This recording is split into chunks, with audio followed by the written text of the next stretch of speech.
वाराणसी से है, जहां राष्ट्रपति द्रौपदी मुर्मू ने काल भैरव मंदिर में पूजा अर्चना की। करीब 15 मिनट तक मंदिर में राष्ट्रपति रही। यूपी की राज्यपाल आनंदीबेन पटेल और सीएम योगी आदित्यनाथ भी उनके साथ इस दौरान मौजूद रहे। काल भैरव मंदिर से पूजा करके बाहर निकल चुकी हैं राष्ट्रपति द्रौपदी मुर्मू।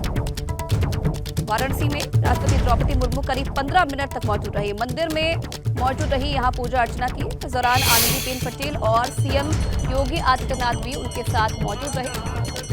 अब पूजा अर्चना करने के बाद द्रौपदी मुर्मू निकल चुकी हैं। ये तस्वीरें भी आप उस वक्त की देख रहे हैं जब काल भैरव मंदिर पहुंची थी राष्ट्रपति, और वहां विशेष पूजन अर्चन उन्होंने किया। करीब 15 मिनट तक मंदिर में ही ठहरी। एक्सक्लूसिव तस्वीरें आपके सामने, और आप देख सकते हैं तस्वीरों में राज्यपाल आनंदीबेन पटेल को भी और उनके साथ सीएम योगी आदित्यनाथ भी इस दौरान मौके पर मौजूद हैं।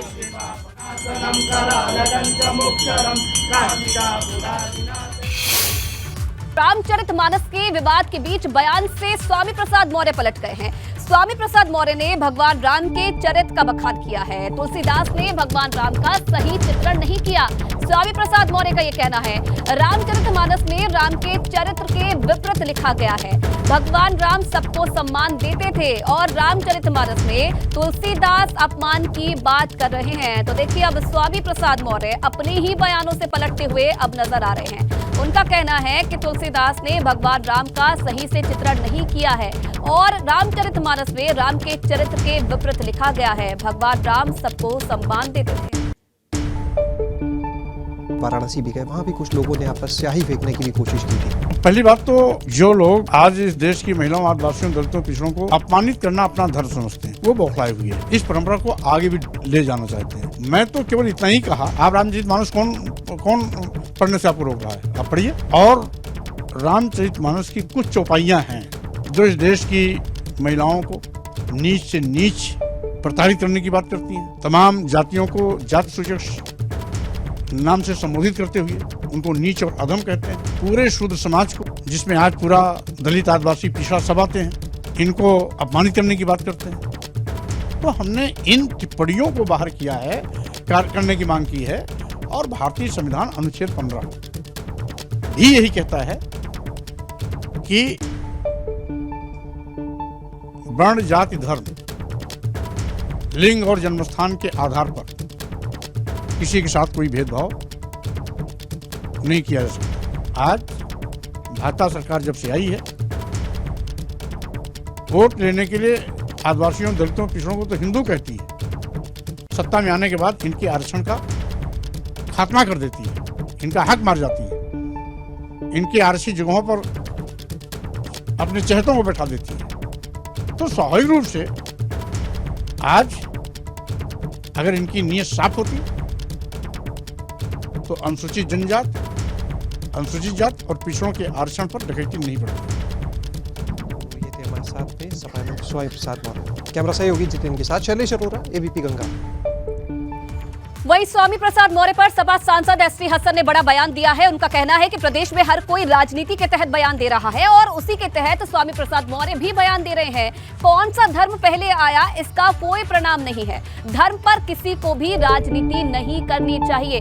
तो ये बड़ा बयान दिया गया है सपा सांसद एसटी हसन की तरफ से स्वामी प्रसाद मौर्य को लेकर। उनका कहना है कि प्रदेश में इस वक्त हर कोई राजनीति के तहत अपने बयान दे रहा है और उसी के तहत स्वामी प्रसाद मौर्य भी बयान पे बयान देते जा रहे हैं। कौन सा धर्म सबसे पहले आया है, इसका किसी के पास कोई प्रमाण नहीं है और धर्म पर किसी को भी राजनीति नहीं करनी चाहिए। तो ये नसीहत भी देते हुए नजर आए और स्वामी प्रसाद मौर्य के जो बयान है उस पर भी बात की और कहा कि आजकल हर कोई प्रदेश में राजनीति के तहत ही बयान दे रहे हैं और उसी को देखते हुए एसटी हसन ने ये कहा कि स्वामी प्रसाद मौर्य भी राजनीति को देखते हुए ही लगातार बयान पे बयान दे रहे हैं। और उनका ये भी कहना है कि कौन सा धर्म पहले आया है, इसका किसी के पास कोई प्रमाण नहीं है और धर्म पर किसी को भी राजनीति नहीं करनी चाहिए। तो लगातार बयानबाजी कर रहे हैं रामचरितमानस को लेकर स्वामी प्रसाद मौर्य। हर तरफ उनका विरोध भी देखा जा रहा है। तो वहीं अब एसटी हसन ने भी स्वामी प्रसाद मौर्य के बयानों पर अपना जो बयान है वो दर्ज कराया है। उनका कहना है कि हर कोई प्रदेश में ऐसे बयान दे रहा है, राजनीति के तहत ऐसे बयान दिए जा रहे हैं,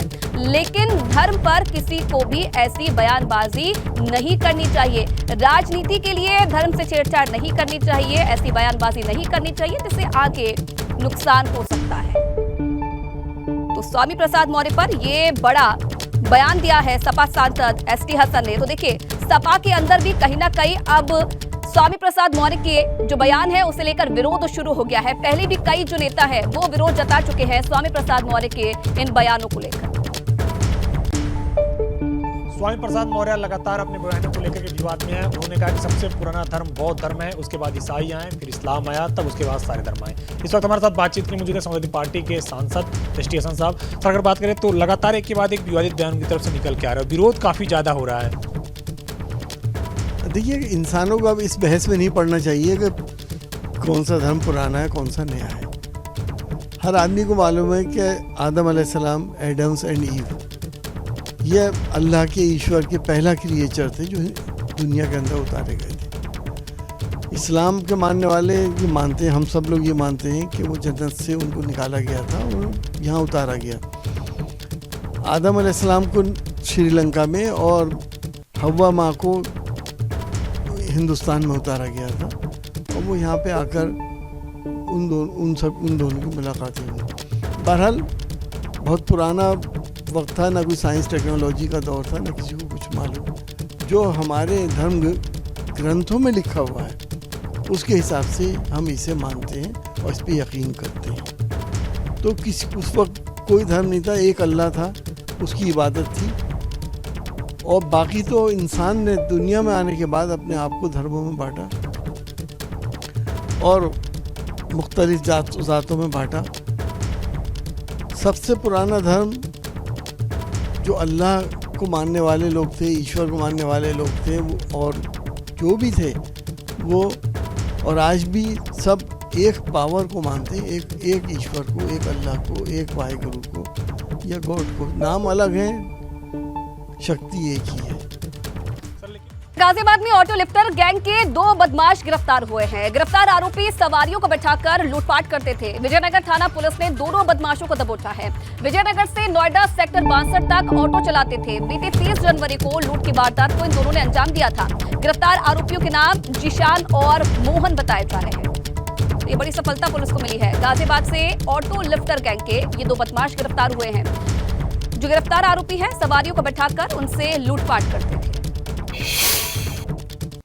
घटना हुई थी जिसमें वो सेक्टर 62 से उन्होंने बताया कि उन्होंने ऑटो लिया और उनको यहाँ उतरना था। गाजियाबाद में आकर के बीच में ही ये लोग उनको किसी कच्चे रास्ते पर ले गए और उनके साथ में लूटपाट की घटना की और उसको बीच में ही उतार दिया। और अब खबर रायबरेली से है, जहां पेड़ के जड़ की खुदाई करवाने के दौरान ठेकेदार को तलवारें और बंदूक मिलने की खबर सामने आई है। मामला गुरबख्शगंज थाना क्षेत्र के देदौर गांव का बताया जा रहा है, जहां पेड़ काटने के बाद जड़ों की खुदाई के बाद सफाई की जा रही थी और तभी वहां से जंग लगी हुई तलवारें और बंदूक बरामद हुई है, जिसके बाद ठेकेदार ने पुलिस को इस बात की जानकारी दी। और ये तस्वीरों में हथियार भी आप देख सकते हैं। पेड़ के नीचे तलवारें और बंदूक मिलने का दावा किया जा रहा है। जड़ की खुदाई के दौरान ये तलवारें और बंदूक मिली है, पुराने समय की ये बताई जा रही है। हालांकि अब ठेकेदार ने पुलिस को इस बात की जानकारी दी है।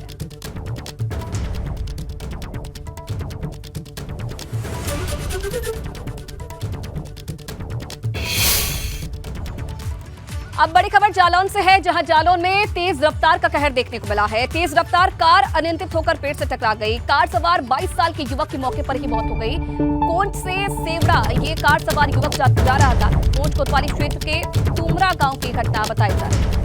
तेज रफ्तार का कहर जालौन में देखने को मिला, जहां अचानक से एक तेज रफ्तार कार अनियंत्रित होकर एक पेड़ से टकरा गई, जिसमें 22 साल के युवक की मौके पर ही मौत हो गई।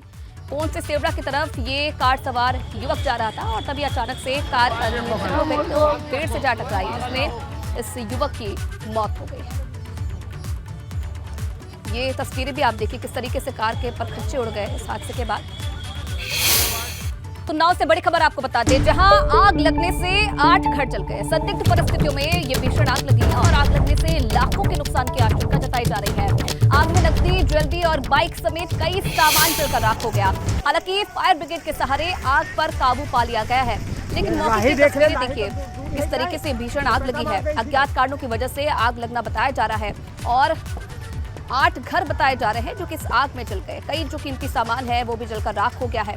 हालांकि राहत की बात यह है कि फायर ब्रिगेड को मौके पर सूचना दी गई, जिसके बाद मौके पर पहुंचकर फायर ब्रिगेड ने इस आग पर काबू पा लिया है। लेकिन ये एक्सक्लूसिव तस्वीरें सबसे पहले एबीपी गंगा पर आप देख रहे हैं। उन्नाव का पूरा मामला है, जहां अचानक से आग लगी और देखते देखते 8 घर इस आग में जल गए। संदिग्ध परिस्थितियों में आग लगी और घर का जो सारा सामान था वो भी जलकर खाक हो गया। आप देखिए किस तरीके से जो स्थानीय लोग हैं वो भी अपनी तरफ से इस आग को बुझाने की कोशिश कर रहे हैं, लेकिन देखते देखते जो आग थी वो बढ़ती गई, जिसके बाद फायर ब्रिगेड को सूचना दी गई और मौके पर पहुंचकर फायर ब्रिगेड ने इस आग पर काबू पा लिया गया है।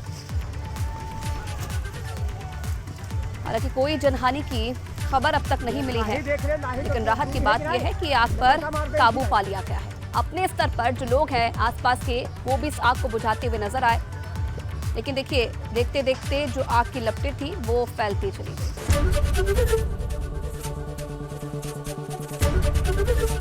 एबीपी गंगा, खबर आपकी, जुबान आपकी।